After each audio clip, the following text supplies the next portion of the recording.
മക്കളെ നിങ്ങൾക്ക് 1 മിനിറ്റിൽ 6 മാർക്ക് നേടി തരാൻ വേണ്ടി പോവാണ്. അതാണ് ഇന്ത്യൻ ഫെഡറലിസം എന്ന് പറയുന്നത്. മക്കളെ ആദ്യം മുതൽ അവസാനം വരെ കാണാം. ആദ്യത്തെ ക്വസ്റ്റ്യൻ എന്താണ് ഫെഡറലിസം നിങ്ങൾക്ക് ചോദിക്കും. എന്താണ് ഫെഡറലിസം ചോദിച്ചിട്ടുണ്ടെങ്കിൽ നിങ്ങൾ ഈ രീതിയിൽ ഡെഫിനിഷൻ പഠിച്ചു വെക്കുക. ഇംഗ്ലീഷിലാണെങ്കിൽ federalism is a state in which share the power between central government and state government. മലയാളത്തിലാണെങ്കിൽ ഭരണഘടന അടിസ്ഥാനത്തിൽ കേന്ദ്ര ഗവൺമെന്റും സെൻട്രൽ ഗവൺമെന്റിനും അധികാരം പങ്കിടുന്നതിനെ നമ്മൾ എന്ന് വിളിക്കും ഫെഡറലിസം എന്ന് വിളിക്കും. അതിന്റെ സവിശേഷത 4 എണ്ണെങ്കിലും മക്കൾ പഠിച്ചു വെക്കണം. ഒന്നാമത്തെ സവിശേഷതയാണ് division the power of central and state. അഥവാ അധികാരം എന്ത് ചെയ്തിട്ടുണ്ട്, കേന്ദ്ര സംസ്ഥാനം എന്നിവ കൃത്യമായിട്ട് വിഭജിച്ചിട്ടുണ്ട്.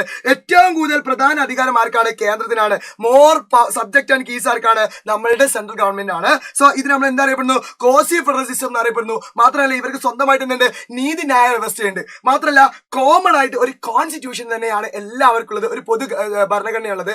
ആ ഭരണഘടന എന്താണ്, പരമാധികാര ഭരണഘടനയാണ്. മാത്രമല്ല എന്തുണ്ട്, എല്ലാവർക്കും സിംഗിൾ സിറ്റിസൺഷിപ്പ് ആണ്. മക്കളെ പഠിക്കാൻ ലൈവ് ഉണ്ട്, എല്ലാവരും എടുക്കുന്നത് നമുക്ക് സെറ്റാക്കി മാറ്റണം.